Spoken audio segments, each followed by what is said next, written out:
আসসালামু আলাইকুম। আমি এসেছি নার্গিস ডেইলি ব্লগ থেকে। সুন্দর একটি ডিজাইন নিয়ে এসেছি। ছোট্ট একটা ভিডিও আপনাদের সাথে শেয়ার করব। এটি হচ্ছে কুশি কাটার বেবি নেক। ছোট বেবিদের জন্য যে ড্রেস বানানো হয় সেটার জন্য তৈরি করা হচ্ছে।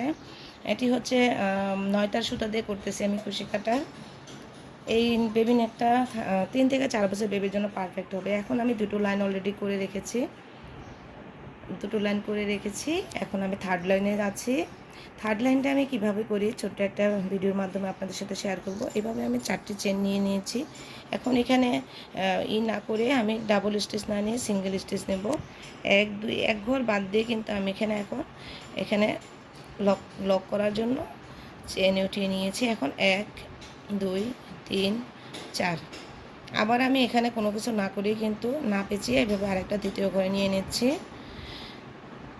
এটা হচ্ছে একটা মাছ কাটা ডিজাইন। হ্যাঁ, মাছের আঁশটার যে ডিজাইনটা থাকে সেটা। এভাবে করে আমি 4টি চেন নিয়ে নিলাম। 4টি চেন নিয়ে আবার পূর্বের মতো কিন্তু 2 লাইনে গিয়ে একটা ঘর বাদ দিয়ে আমি দ্বিতীয় ঘরে গিয়ে কিন্তু চেনটাকে তুলে নিচ্ছি। হ্যাঁ, 2 3 4।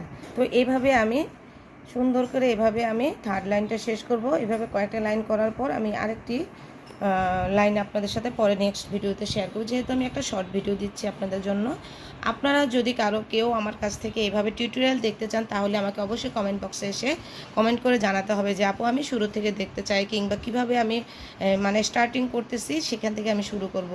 এইটার কিন্তু একটা বিশেষত্ব আছে। বিশেষত্ব হচ্ছে এই টার্সেলটাকে কিন্তু আমি একদম কোনো জায়গায় একদম জোড়া না দিয়ে একদম শুরু থেকে শুরু করে নিয়েছি। এখানে ছেঁড়ার কোনো মানে সম্ভাবনা নাই। এই যে নাই, কোনো ছিঁড়বে না, এখানে লকটা কখনোই খুলবে না। দুই পাশে কিন্তু আমি একইভাবে সুন্দর করে লক করে নিয়েছি। হ্যাঁ, টিপ বোতামের কোনো ঝামেলা নাই। দুটো টার্সেল দিয়েছি।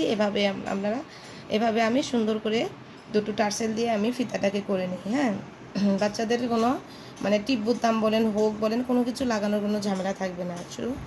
সবাই ভালো থাকবেন। নেক্সট ভিডিওর জন্য আমাকে কমেন্টস করে জানাবেন। আসসালামু আলাইকুম।